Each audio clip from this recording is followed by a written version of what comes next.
Charles, are you done moving yet? My father-in-law grumbles, not bothering to look at me but clearly directing his question at me. He always talks like he's the only one that matters. I've put up with it until now, but I can't anymore. I stop wiping the table and give Charles a hard stare, even though he's not looking at me. I'll be out today, I reply. Charles smirks, satisfied. You've just been a leech in garbage. I'll feel so much better when you're gone. He probably thinks, oblivious to how much his lifestyle has changed. My name's Grace. I turned 40 this year. I'm married to William and currently staying with my in-laws. It's been a few years since we got married, but we don't have kids. We don't plan on having any, and we can anyway. I found out shortly after we got married. I met William at a party, and honestly, if I'd known about his infertility from the beginning, I might not have married him. He told me on our wedding day. It felt like my world crashed down on me. We had dreams of a bright future together, imagining ourselves with perhaps 2 kids and discussing potential names for them. William even joined in on picking out names for our future children. But it was all a deception, or maybe not entirely a deception. Maybe William did desire children and thought about names, despite knowing he couldn't have them. Wasn't that the ultimate betrayal? I married him with the belief that we would create a happy family together, only to be completely deceived by William, whom I trusted implicitly. While some might have immediately filed for divorce upon discovering such a truth, divorce isn't a straightforward option for me. I had already committed to building a family with my in-laws, who are the only ones we can truly call parents.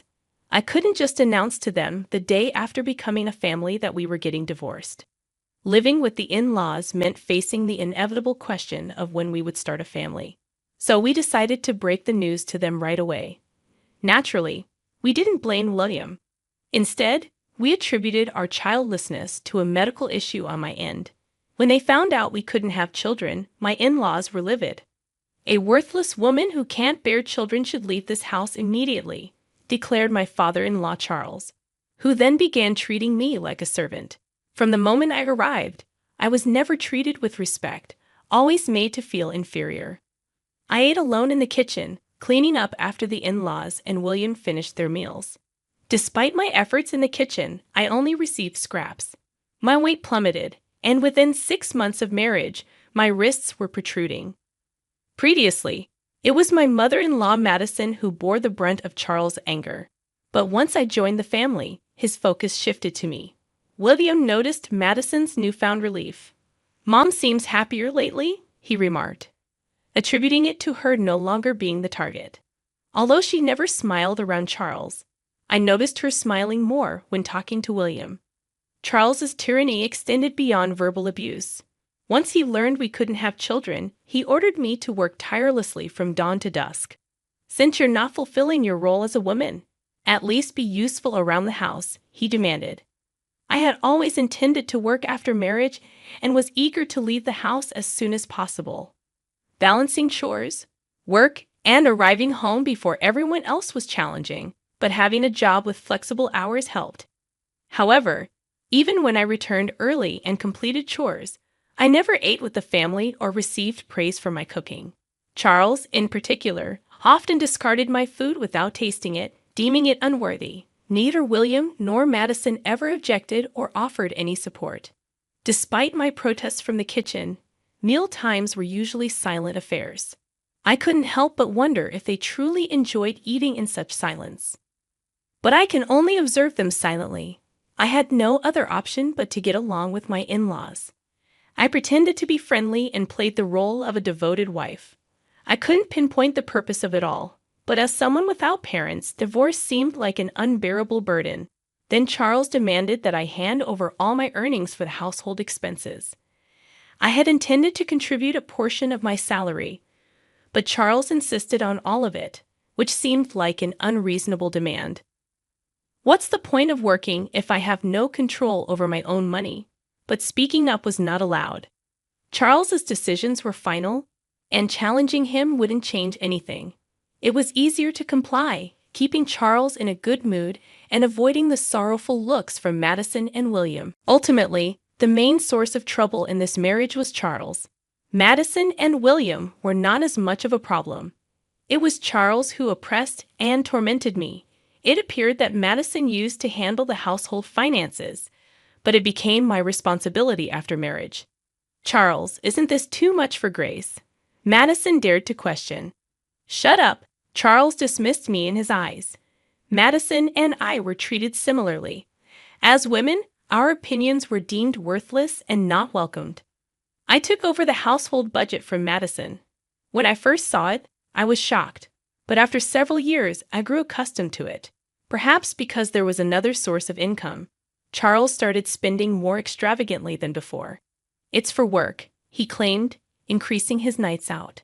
And the three of them, excluding me, began taking trips during long weekends. They never used to act like this, but suddenly everything changed. He still doesn't see me as part of the family, often referring to me as a burden or worthless.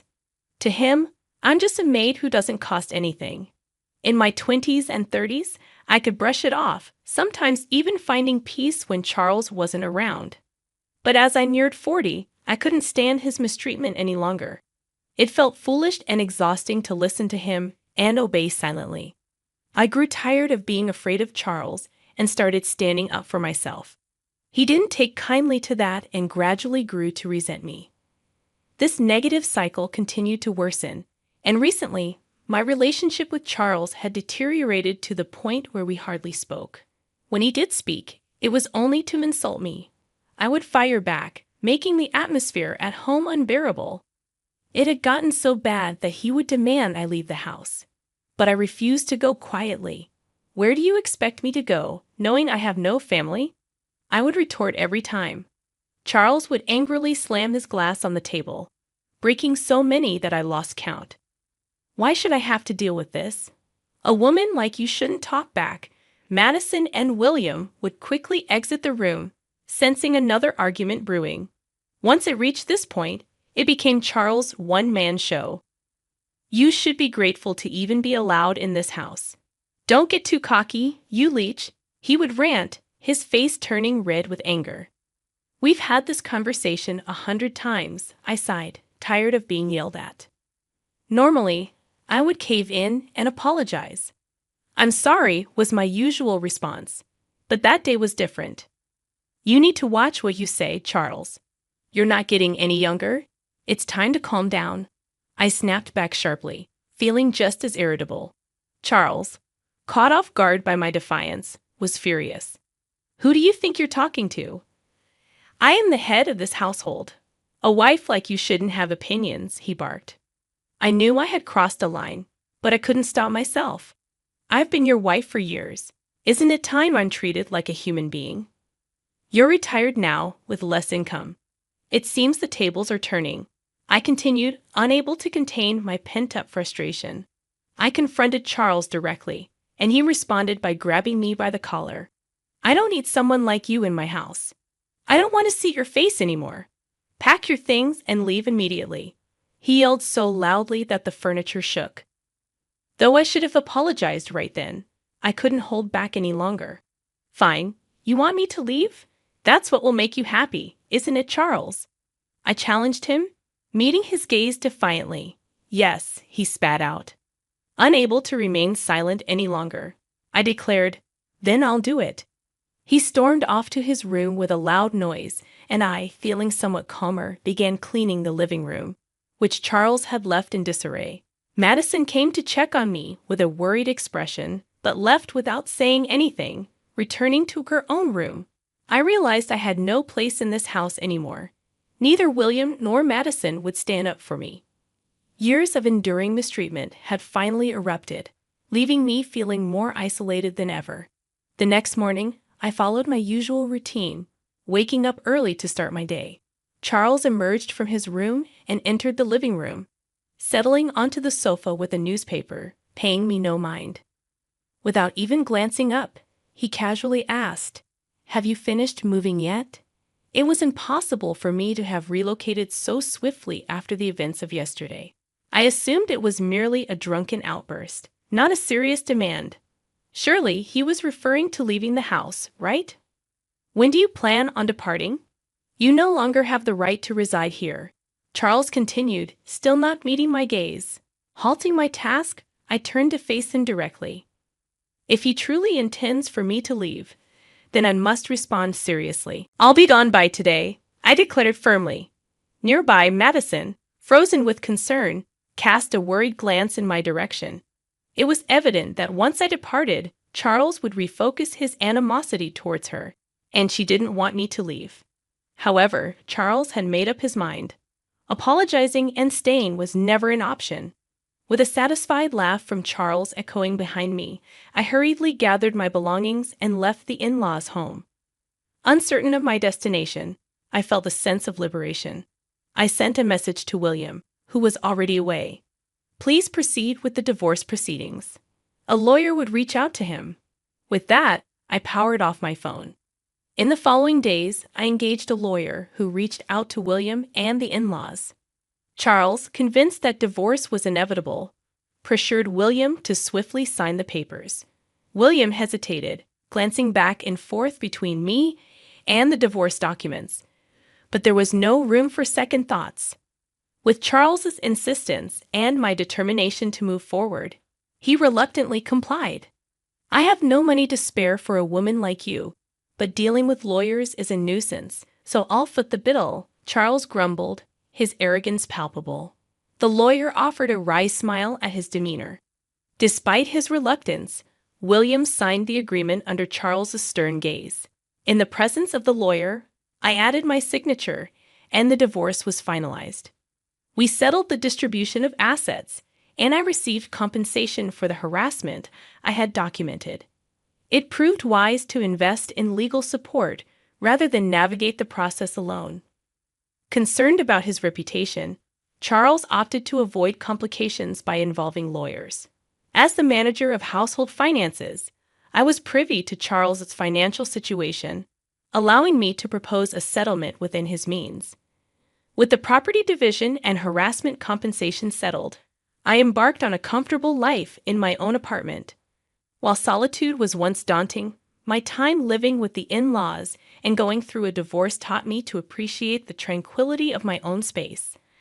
I relished preparing meals for myself, reveling in the peace of not having anyone to answer to. One day, roughly 3 months post-divorce, Charles's incessant calls flood my phone. Assuming it's nothing positive, I ignore them, but his persistence forces me to accidentally answer. What have you done to my house? His voice reverberates loudly, even without the speaker mode. Instinctively, I pull the phone away from my ear. I haven't done anything. I simply left the house, as you've instructed. I replied defensively. Unsatisfied with my response, Charles continues to berate me. How can you claim you've done nothing? I'm receiving notifications about withdrawal issues since you left. Ah, so he's upset about the withdrawal problems and blames me. I don't know. I didn't take any action. I managed everything according to your directives and paid all dues. I respond, a sense of satisfaction creeping in as I understand why Charles is upset. I suppress a grin, relieved he can't see my reaction. That's absurd. Before you arrived, we managed fine with mine, Madison's, and William's incomes. How much were you earning anyway? I recall that I never disclosed my salary details to Charles. $45,000 take home. I reveal. Charles emits a noise akin to a squashed frog before falling silent. In reality, my job in sales at an investment trust firm primarily consisted of commission-based earnings, contingent on the returns I generated for investors. However, much of it vanished due to Charles' extravagant spending. Nonetheless, I had wisely invested my inheritance, generating some additional income. It wasn't a substantial amount, but it helped cover living expenses. I relied on this income to purchase necessities, although during the property distribution, only William's savings were considered. This was because only assets acquired during our marriage were subject to distribution, excluding the inheritance from my parents and its earnings. Since I utilized all earnings for household expenses throughout the marriage, I had no savings accumulated over the years.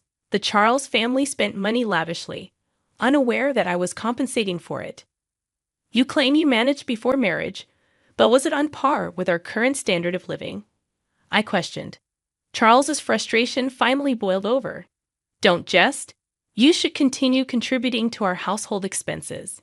You're the one who caused this mess. So you must take responsibility, he retorted angrily. I couldn't help but chuckle at his absurd statement. I could envision Charles's face reddening as he raised his voice. What's the matter? What are you implying? You were the one who insisted I leave, remember? I simply followed your directive. Why should I, no longer a part of the family, continue providing financial support? I replied, half amused, before hearing a loud crash from the other end. Charles must have thrown another fit. The realization that I no longer had to clean up after him almost made me wish for more destruction. Moreover, we're strangers now, not family, not anything. Please refrain from assuming familial obligations. Manage your own finances. I left you with enough to sustain yourself, didn't I? With that, I bid him farewell and disconnected the call. I anticipated more calls from Charles, but none came. I thought perhaps he was feeling remorseful, but it seemed that wasn't the case. Instead, it appeared he was too ashamed to admit he couldn't meet the payments. He resorted to pressuring William and Madison to borrow money from financial institutions to cover their expenses. While payments were made, it only led to accumulating debt. Refusing to adjust their lifestyle, they continued living beyond their means. Continuing like this will only lead to more debt. You need to make changes, I warned, but they persisted, unable to meet their financial obligations and sinking further into debt each month. William reached out to me, foolishly considering reconciliation and even suggesting severing ties with his father to reunite. How could he propose such a thing now, after failing to defend me against Charles's mistreatment? Despite my decision to stand by William, knowing we couldn't have children, he never protected me. His suffocation under Charles' influence is no longer my concern. I wish they would grasp the consequences of their actions and endure the repercussions. Now, the in-laws find themselves burdened by debt yet unwilling to adjust their lifestyle. Charles, now working as a contract laborer with reduced pay, and William and Madison have taken up part-time security positions. It's not just Charles. Madison and William are also guilty of refusing to downsize their living standards. Despite being stretched to their limit, they refuse to make sacrifices. I used to be consumed with protecting William, but now I prioritize my own well-being. At 40, the prospect of having children may be challenging, but I remain open to the possibility. Before the divorce, mornings felt like a burden, but now I wake up feeling rejuvenated. I eagerly anticipate a brighter future in my newfound independence.